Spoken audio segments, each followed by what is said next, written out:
Dito po kami sa Palawan. Kami po magbadbad ng isda. Yan, ang tawag ng ganito is spinosome. Tawag naman nito syakul. Yan, syakul.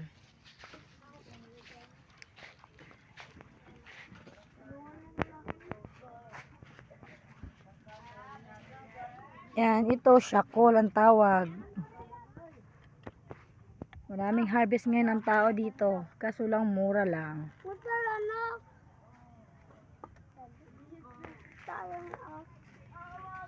Yan ang ispi.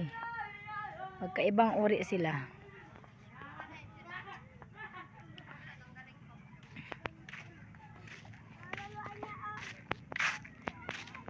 Yan, ito ang tinatawag na spinosome.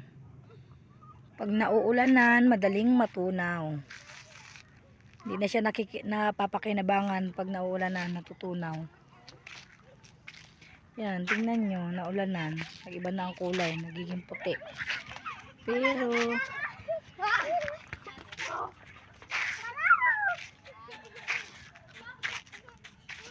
Pero ito, pag nauulanan, matibay siya dahil hindi siya madaling pumuti. Ginagawa din itong kilawin.